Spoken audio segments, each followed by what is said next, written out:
Good morning, everybody. We're first going to introduce ourselves. My name is Jarno van Veelen. I'm a European tree technician and I'm a urban green advisor for BVB Landscaping. Most of you, because I saw who is attending today, most of you know who I am, so I'm not going to make this a very long part. But I think you're more interested in who is Britt-Marie Alvem. So please, Britt-Marie, could you introduce yourself? Hi, and thank you for having me today. My name is Britt-Marie Alvem. I work for the City of Stockholm for the traffic administration with urban trees as a tree officer.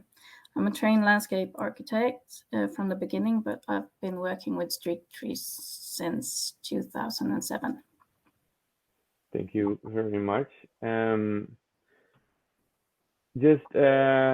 going to an introduction of what we're going to talk about today. It's only 30 minutes, so it's not that we're going to in-depth tell everything about Citykross, but just briefly. And if you want to have like more information, you can also always contact me or one of my colleagues from BVB Landscaping, of course. First, we're going to talk about how we came up with Citykross. Then we're going to talk about why we introduce it and what is Citykross. Also how Citykross is developed, but that is the part that Britt-Marie is going to talk about. Some reference projects from the Stockholm's municipality, City of Stockholm, of course. Some differences between the Netherlands and Sweden, because it's a Swedish concept, like it's a Stockholm concept. Correct me if I'm wrong, Britt-Marie, but it's a Stockholm concept, yeah? No, that's right. And there are some differences between the Netherlands and Sweden, of course. And then we have 15 minutes questions and answers, because I guess there are going to be some questions and we're going to answer them after we did the webinar.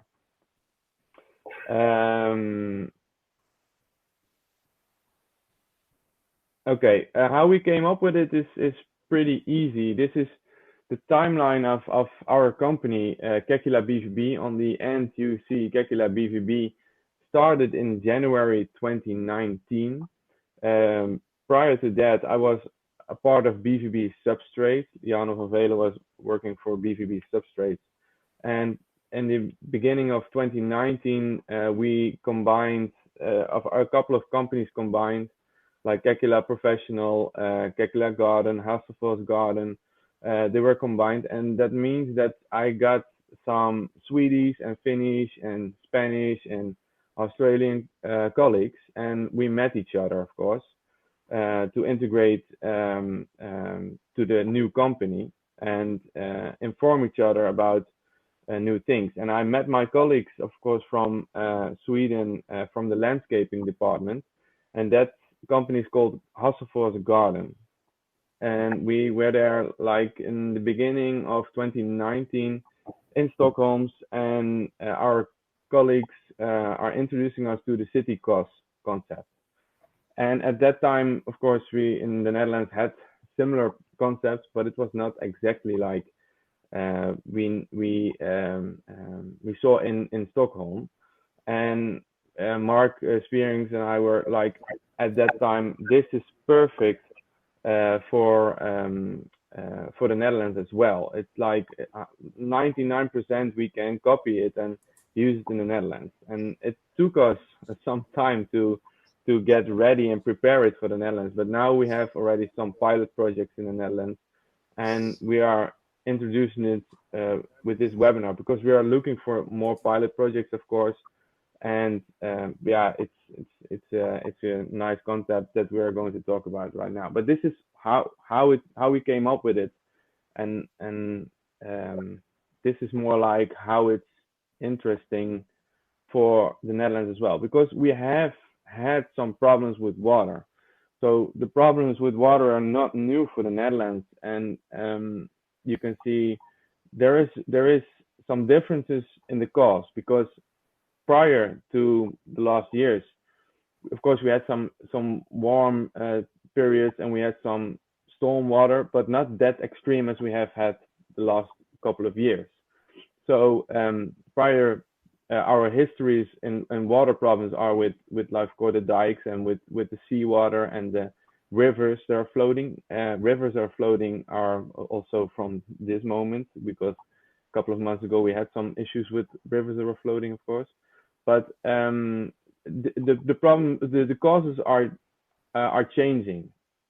Stormwater is much bigger problem right now than it was in history. So that's why Citykross is very interesting for the Netherlands, because it can help us prevent stormwater from floating into the streets.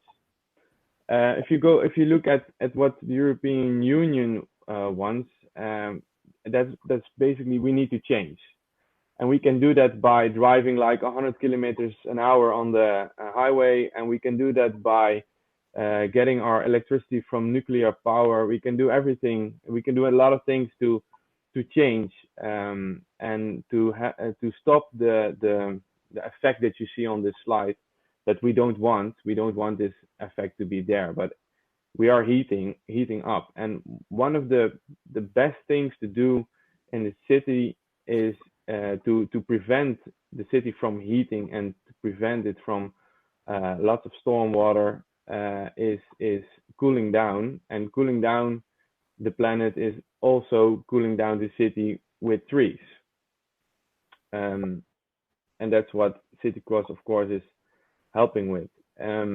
One of the issues that you can see here is that when in a city heavy rain comes, it's basically always in the urban environment because of the urban heat island effect.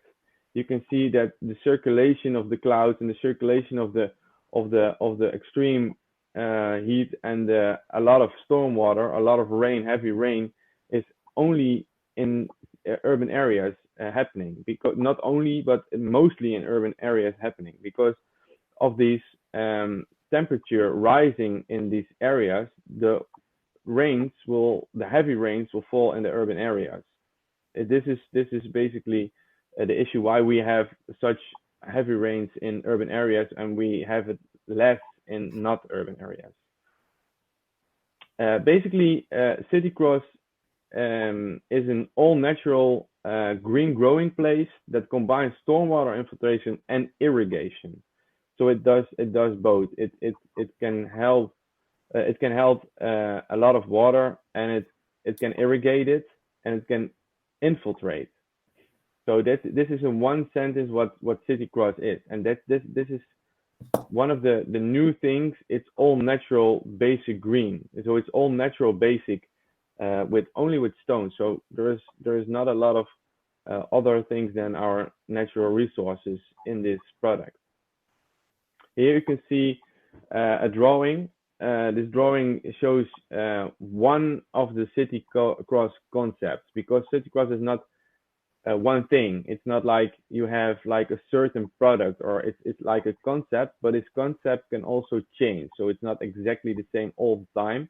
Sometimes it's repeatedly the same, but sometimes you need to change it because of the environment. And that's what we did also for the Netherlands. We changed it a little bit. I'm going to talk about it after Britt-Marie is showing her part of Stockholm.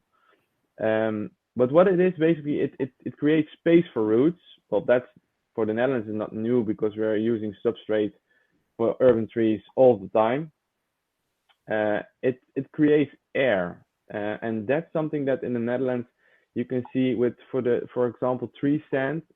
A lot of times air is an issue with tree sand, and because of this rocky material, this macadamia material, you can see that there is always a lot of air in the soil, and that's preventing it from the roots preventing from choking and the rotting process.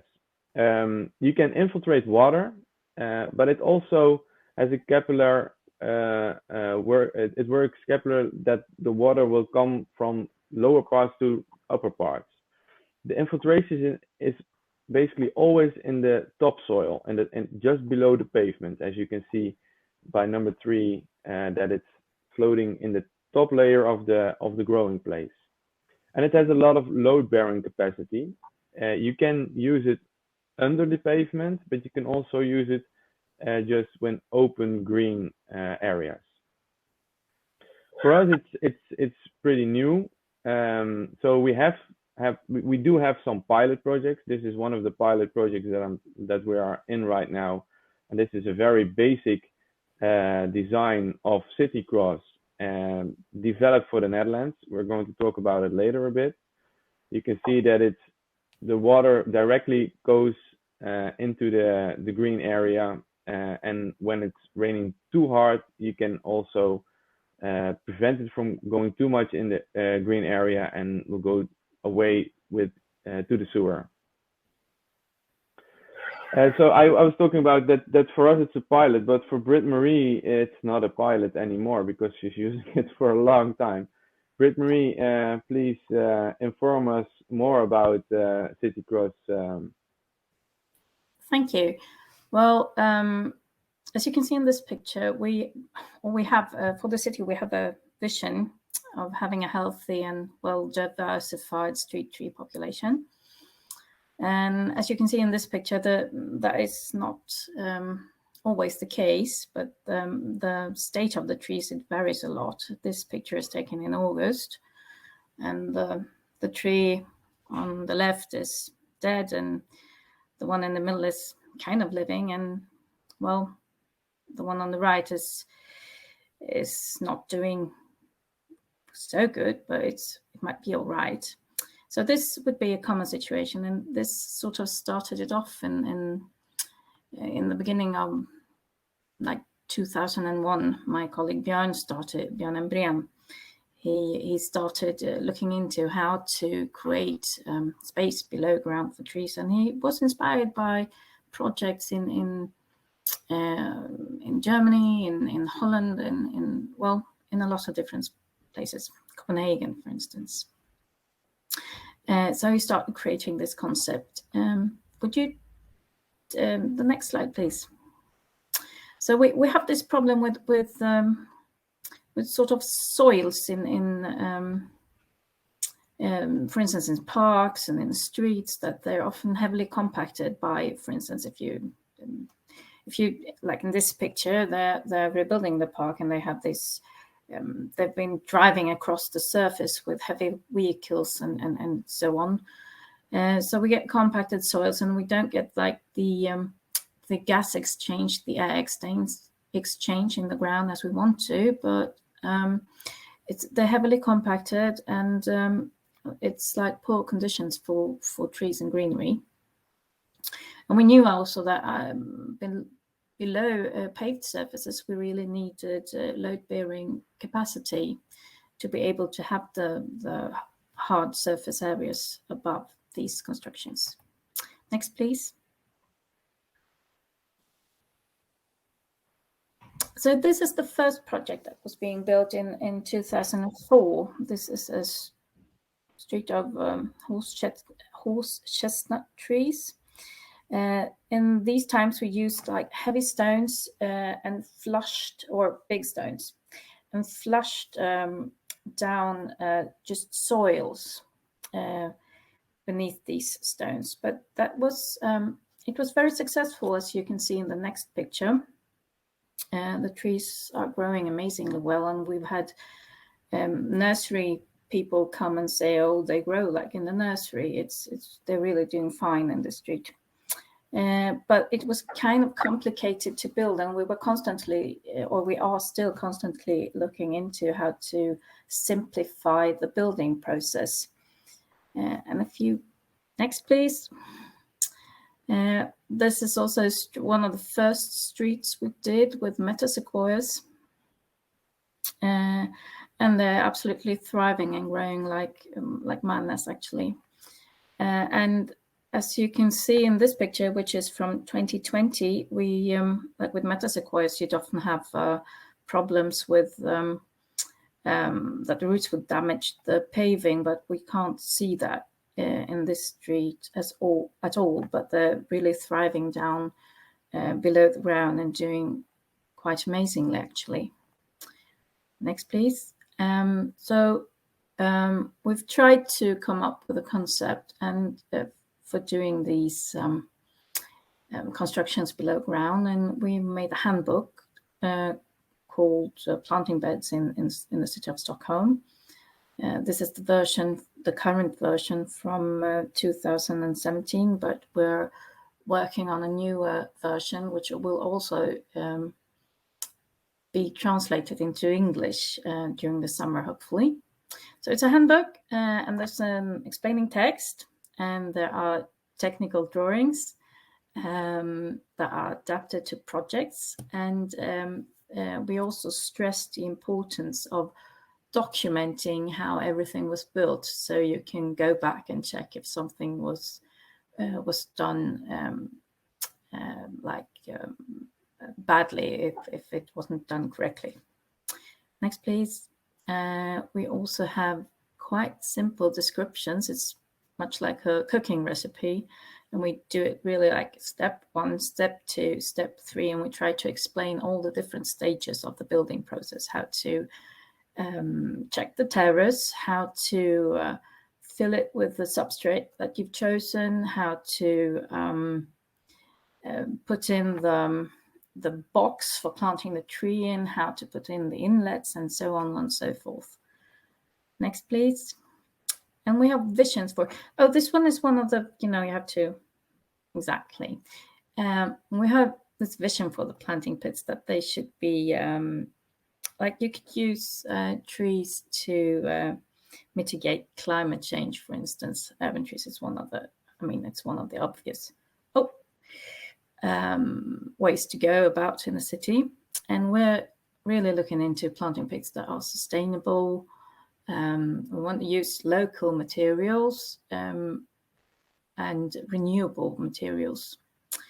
And we've also been looking into the building process, how to simplify it so that we get certain results. And we also kind of, could you go back on? We also want kind of low maintenance costs. Next, please. Are you a bit stressed for time, Jarno? So we've come up with this idea of using macadam with a mixture with biochar and compost, for instance. And this is an exploded diagram, like the one Jarno showed before, almost. But this is what, you could call it Citykross or the equivalent. But we do our own mixtures also. And we experiment with contents and so on and so forth, and how to best charge the biochar, for instance, with nutrients. So next, please. This is the biochar production. It's been a project in Stockholm, how to produce biochar from local garden waste, and we use it. Well, you can read for yourself, but it's a way to sequestrate carbon and substitute materials that are finite. And we also get air into this. So next one, please. This is a piece of biochar that is seen through an electron microscope. And what you get is it's a very porous material that has a big surface area, and also so you can get a lot of nutrients to attach to it. And also you create voids and space for microorganisms and mycorrhiza also. And as I said before, it's a recycled material, and it also has a water holding capacity. And the carbon sequestration, of course, when you put it down into the ground. Next, please. So as we've been talking about, you can vary this concept, and we've used it with a lot of different sizes of stone. And this is an example of the substrate that we used for planting of shrubs, and actually in the tree pits, like real tight to the trees.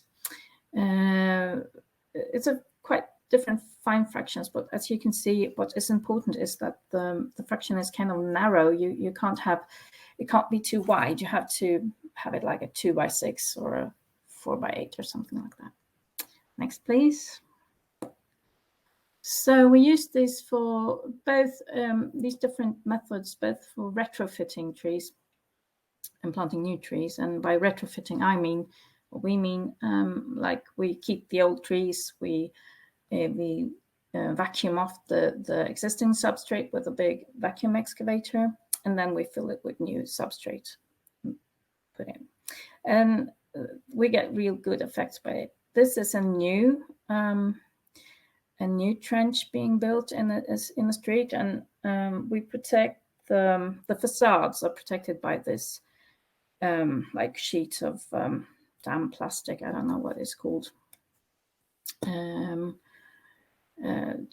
the right, and then we dig this big trench, and we put like the concrete boxes in there to make it easier it holds the paved surface, and it also makes it easier if we need to exchange a tree and planting new trees. So what's important is they are continuous. Next. I'm adapting. This is a site where we are retrofitting trees, and we're using this, as you can see, we use this fine substrate around the root clumps, and then we use the more coarse substrate to enable us to take in water and so on along the way. And the next one, please. But this is what it looks like when it's almost done. The paving is laid out, and you can see actually how much charcoal is around the trees. Next one, please. Yeah, and as I said, we use it for different kinds of situations. This is a hard surface area with new planted trees, and it's still the continuous planting pits. The trenches are quite important, so the roots it gives more space for roots anyway. Next one, please. Yeah, that's also a picture of what it looks like, and on the right-hand side you can see a kind of inlet where we take in we're taking water from the traffic and lead that into the pits. Next one, please. And this is one of the air wells or inlets. It lets in water and allows air exchange in these substrates. And we need we need an annual maintenance of these inlets. Of course, they have to be clean because we use a lot of sand and so on in wintertime. Next one, please. This is another kind of inlet, we've used this as a sort of small bioswale or rain garden, actually. And what it enables us is to utilize stormwater for tree irrigation. And I mean, most people would just see stormwater as something that you have to get rid of, but we actually think that we can use it to irrigate the trees and get a passive irrigation system in the cities. Next one, please. Yeah, and this would be kind of an quite ordinary situation in one of our suburbs where you have a bicycle and walkway path on one side, and you have a street on the other. And here you can also see kind of inlet. It's like this little paved area that lets water from the street into this trench or swale. It's slightly concave, but the trees are not standing at the very bottom, but a bit up. But it's very porous, and as you can see in this picture, this is the street like 2 years after planting. Yeah, go back and forth. And here we have a grass area, and we have from the bicycle path, we have this natural flow. It just goes over the like edge. And this is one of the areas that are often very flooded when we get stormwater or cloud bursts. So it works very well. And I have this, we have this film actually of how much water it swallows when it's pouring down. Next one, please. Yeah, and this is also an example of retrofitted trees where we've used this substrate, and we have spirea shrubs beneath, and they are growing like crazy. I've never seen spirea grow like this, actually. They have this annual growth of, I don't know, 20, 30 centimeters or something some years. It's quite crazy. Yeah, this was the picture I showed before of the rain gardens. Yeah, next one, please. Yeah, and maintenance. When we plant street trees, it's very important with maintenance and supervision of how the trees are being planted, and that they're watered correctly, that they're pruned correctly.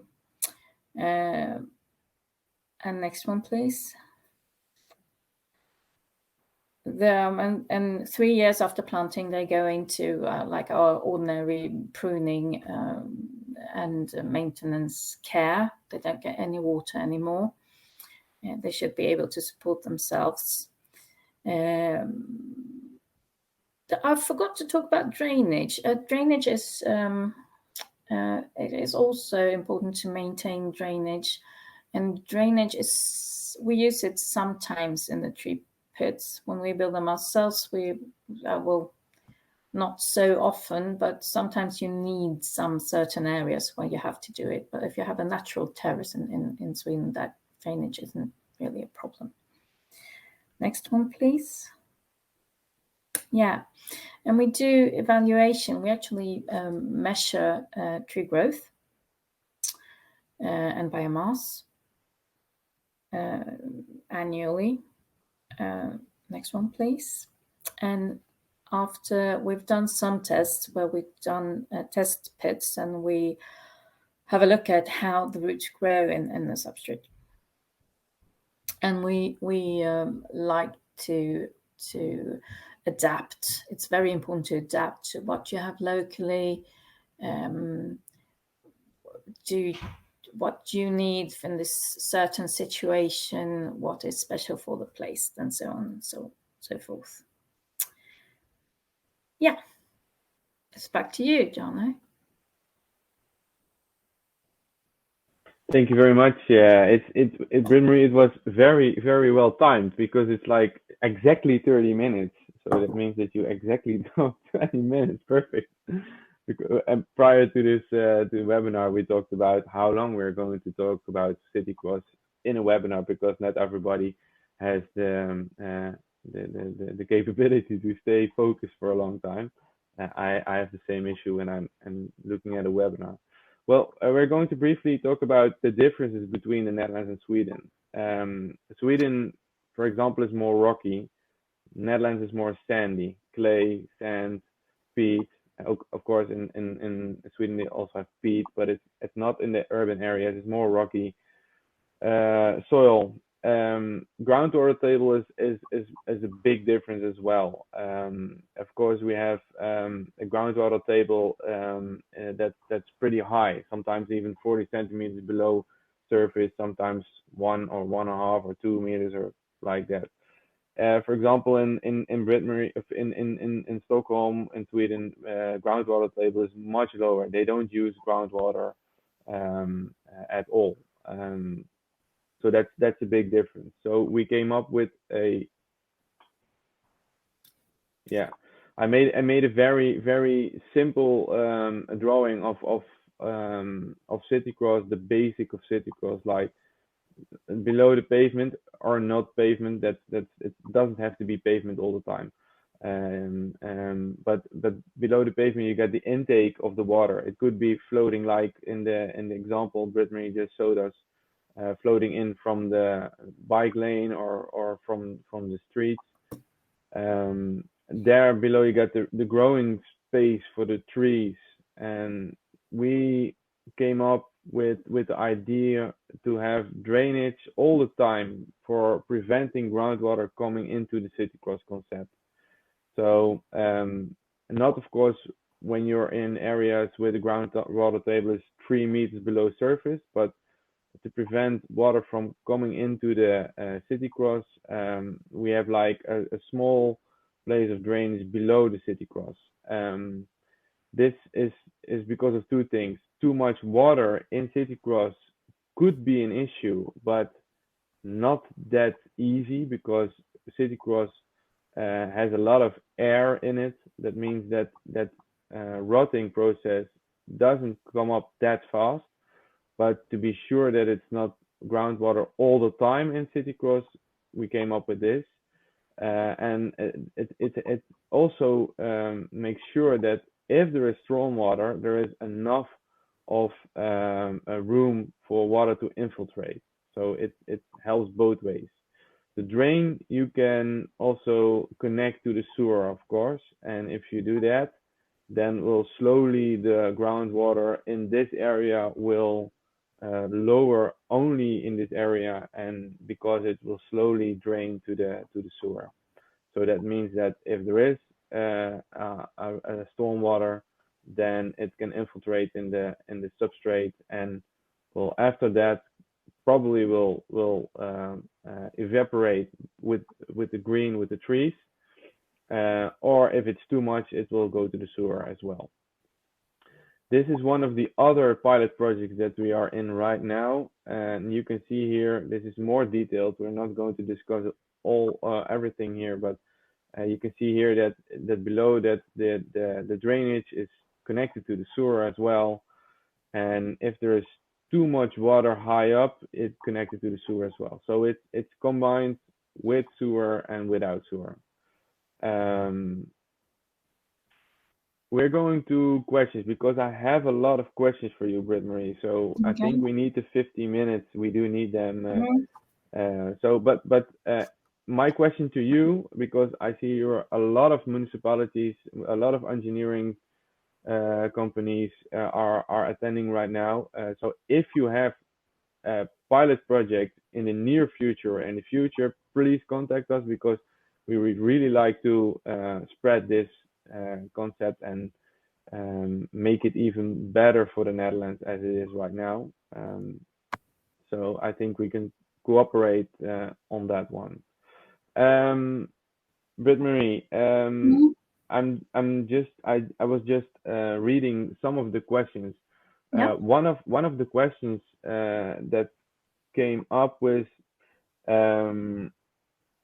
how do you keep the level of nutrition in the soil at the right level for a long term? Well, that's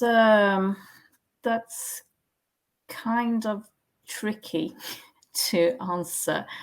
Well, it's we've been using this concept for 10 years or so, and well, the other one with the soils for 20 years. But I can say that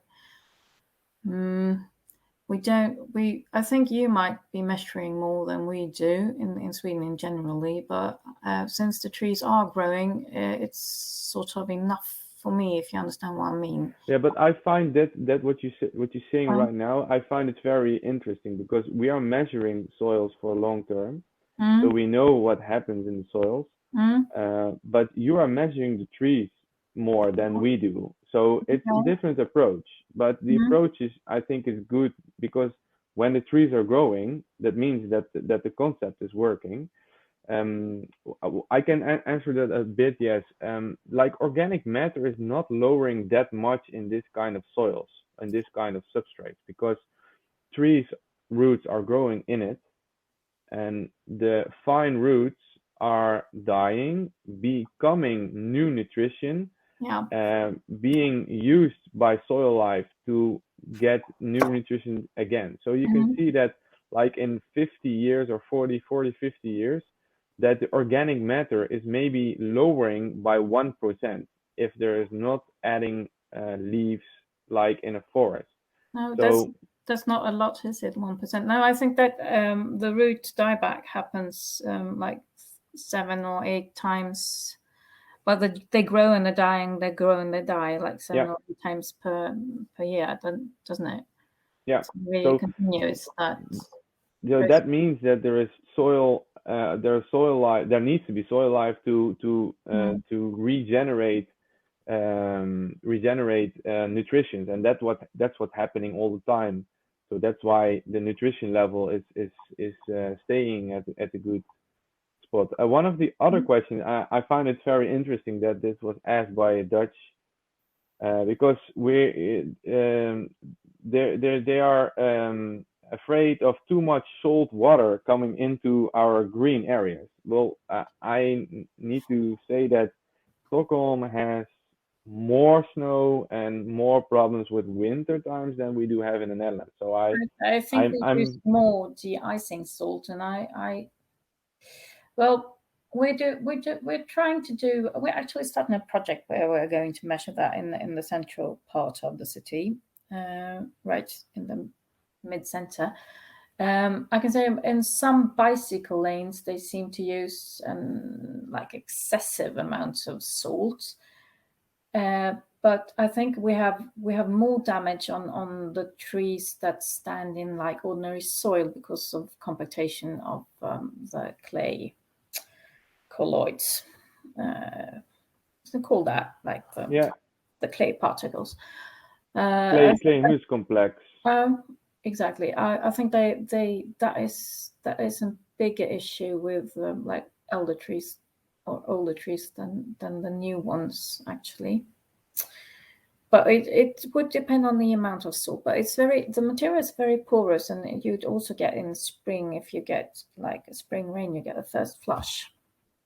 So that would sort that out. It would be flushed out of the system. One of the things that Biochar also does is extremely making the clay humus complex bigger. So filtering the salt is one of the things Biochar, of course, does is very, very well. One of the questions that we're getting right now is like, and that's a question that we get a lot in the Netherlands, and I don't have an answer to that why it happens, but you can see that it happens. The thickness of the roots in such substrates is smaller, not a lot, but smaller than in like sandy products. But I think that could be in a street tree. That could be like kind of good. I guess that some people would be afraid of like the trees falling over or so. But I think also if you have, we haven't seen that yet, actually. No. But what you get is if you have a lot of finer roots and you have like company that excavates for some kind of like pipe or something on one side, then the trees won't get too damaged, because what we see in old street trees is that they maybe have like one or two or three pipeline roots that support the whole tree, and if you dig that pipeline root off, then the tree dies. So we'd rather have this very, very spread root mat, if you understand what I mean. Yeah. But of course, I mean, the Netherlands would be more windy than Stockholm. Yeah, it is, but it's also urban environment, so wind is not always that big of a problem. But what we see is that thickness is there in the fine and in the smaller substrates, like with the 2 to 6 or those kind of sizes. And we don't have the really, really big ones that you use. We use like till 22 centimeters maximum amount. And you can see that the thickness is enough to prevent trees from falling. And one of the answers that I think that's true, and I spoke about with people in the Netherlands that have done research, is that because there is a lot of hard, how do you say it? It's really a hard environment for the root to grow in, but it's also a stable environment. So there doesn't need to be that thick of a root to stay stable, because the environment is that stable as well. Okay. One of the other questions is the availability of biochar in the Netherlands. Well, I can tell you that there is near to the Netherlands, but also in the Netherlands, enough biochar available, but it's not that biochar is available, the quality of biochar, and that's another question. What is the difference between biochar and did you see a difference in the time that you used it? Biochar is it's kind of complicated. We're currently looking into for instance, you have different ash contents, you have different what's the other one? I need to check my little note. And the char content, of course, and we see it. Sorry, could you? The content of char, how much char there is in biochar. Sorry.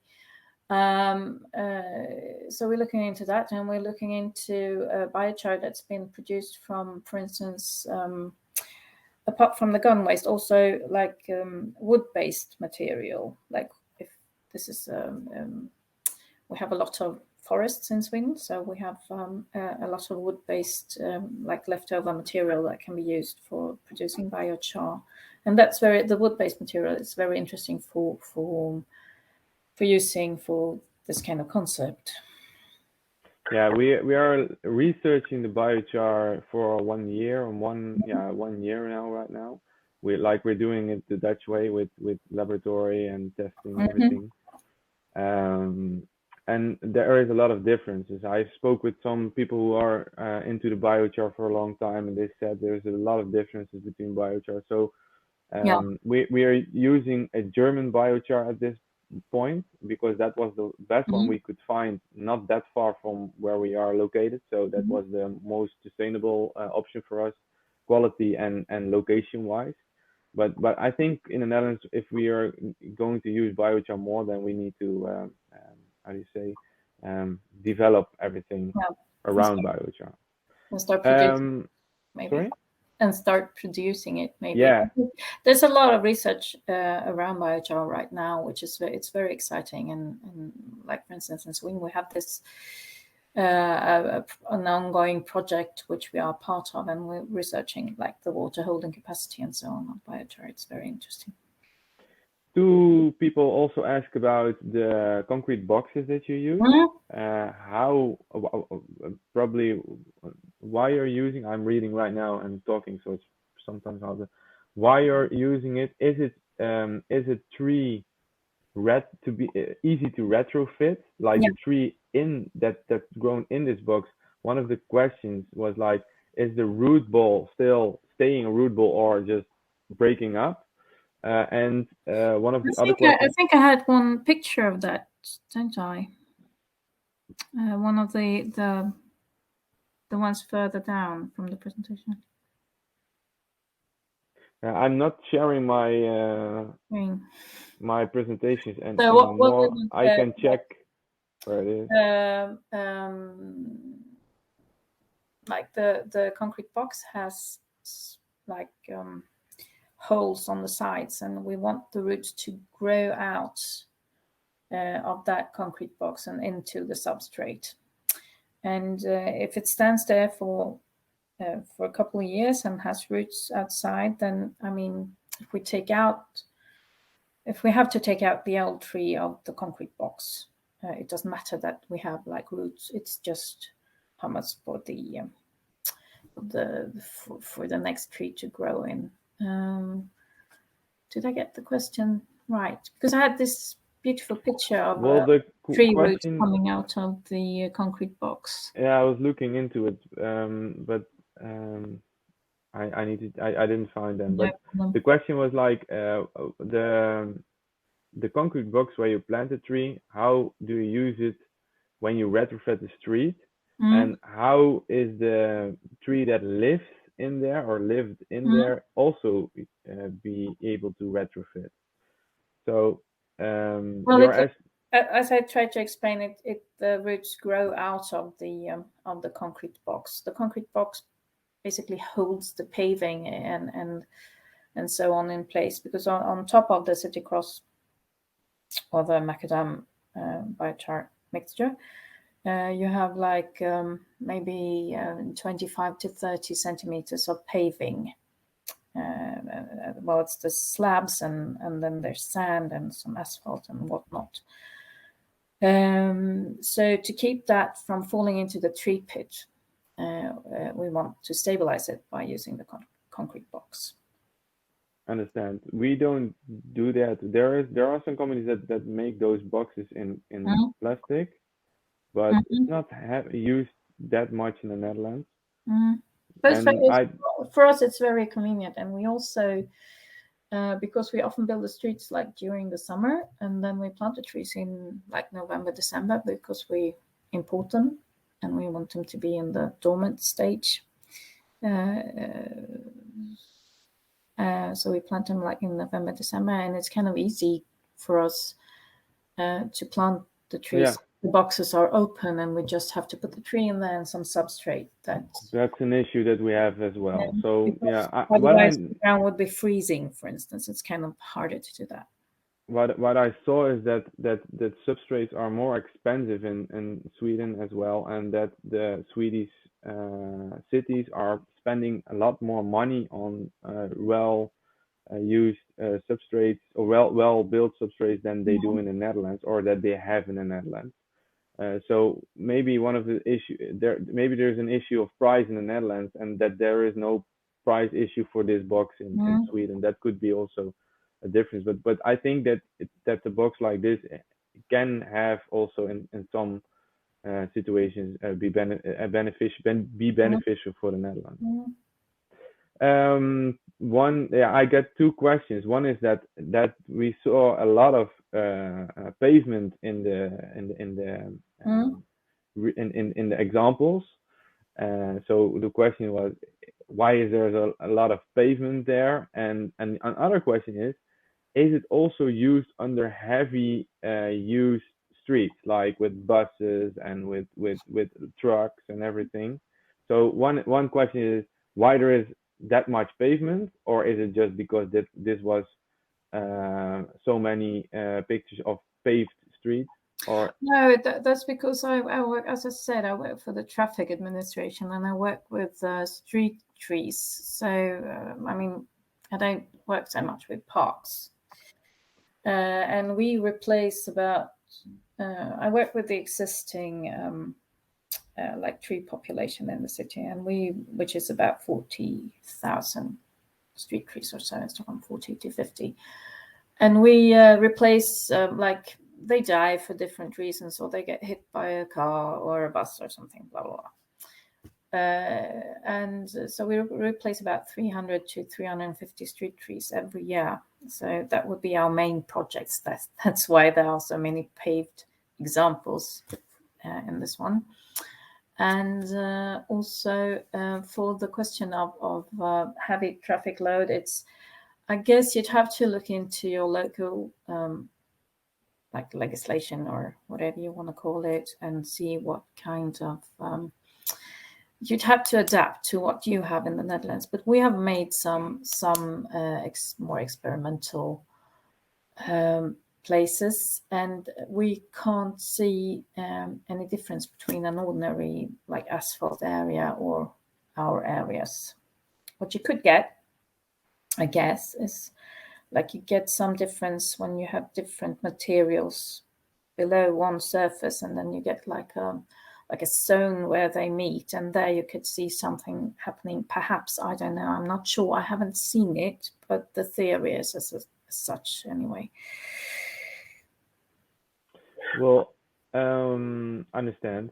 But we do put it beneath like ordinary roads. I wouldn't put it below like a bus station or something. That's a bit. Maybe it's not even necessary to produce to create it there. We don't even. We only go below heavy used streets when it's necessary, and it's no other option because of like electrical lines or anything else. And if it's possible, then we do open open green, like not under pavement but open green. So it's the same with you, but of course you work in this area of Stockholm where there are a lot of pavement. That's why Definitely. Yeah. Question is like, do we have locally available the raw materials? And yes, we do have stones and crushed rock available in the Netherlands, and it has to be imported from Belgium or Sweden or Norway or Germany. We do have those stones available in the Netherlands, and it's coming from Germany because it's coming by water, and we just dig it up out of the Rhine. I don't know how the water. Although we also have it in the Maas, so it's available in the Netherlands as well, and we use it already for a long time. This kind of rock. That was all the. Oh yeah, this webinar is recorded, so it will be online in a couple of days, on our website. These were all the questions, and we are now 1 hour in already. So I think that now one question coming. Yeah, the last question, because we went through all the questions, and if I didn't saw your question, then please ask me directly after this webinar. One last question for you, Britt-Marie, because maybe that's why I was talking about it.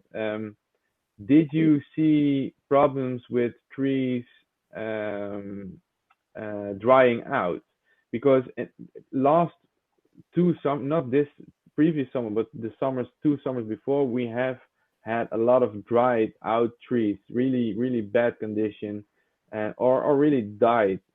So are there some issues with trees drying out?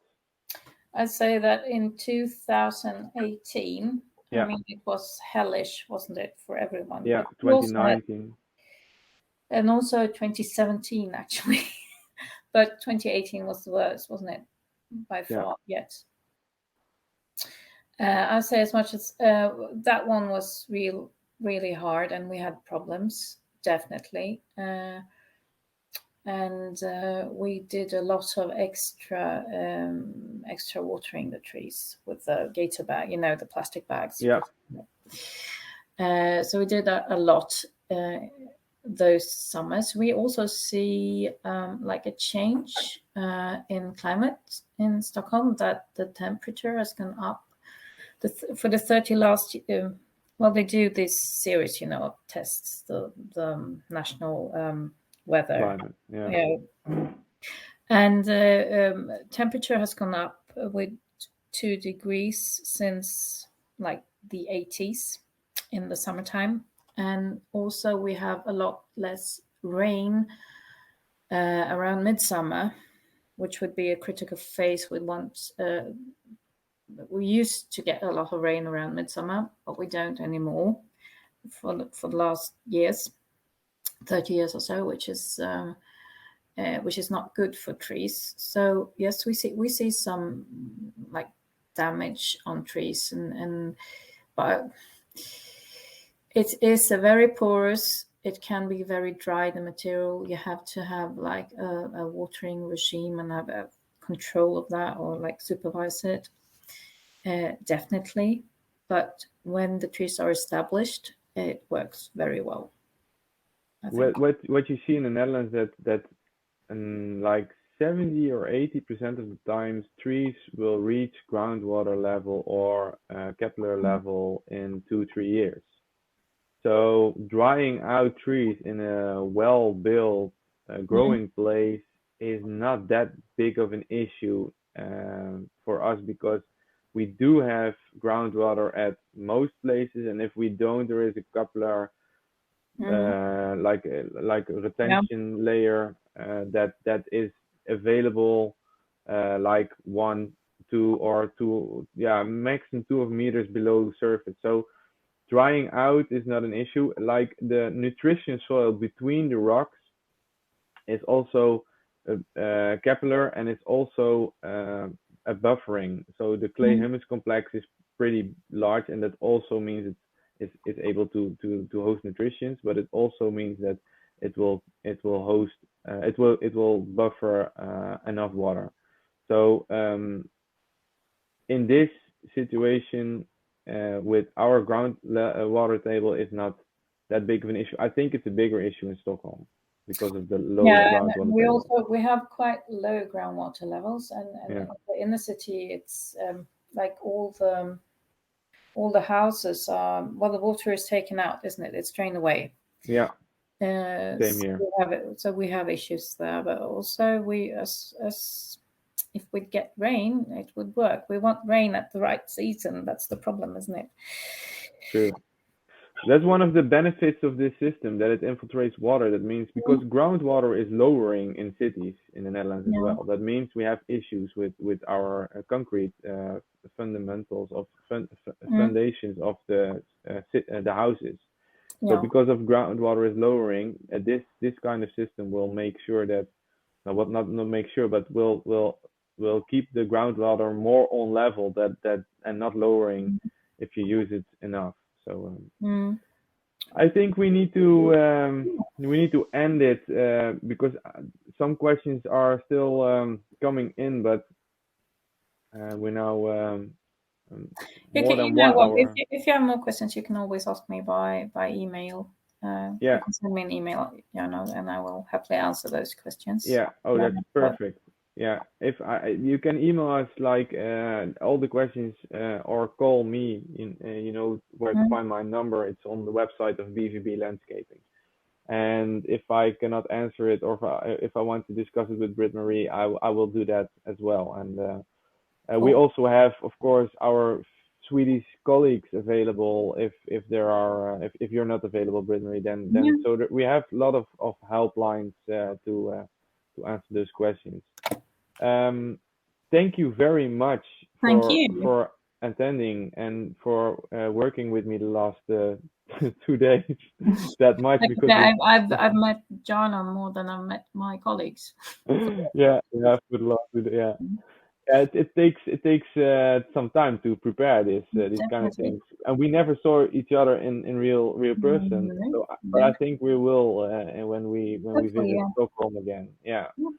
I think traveling will be available for us in the next year, and I think that Stockholm will be on my top list to see my colleagues there, because they're wonderful with developing this, and I would really like to see you in person and see those projects again. I saw some projects that you showed in this webinar, and but I missed out, I think, a lot. So I really would like to visit it. So thank you. Thank you so much. If you want to visit the Netherlands, please contact me. Yeah, thank you. And have a nice day. Have a nice day, everybody. Thank you for attending. See you next time. Bye. Bye-bye.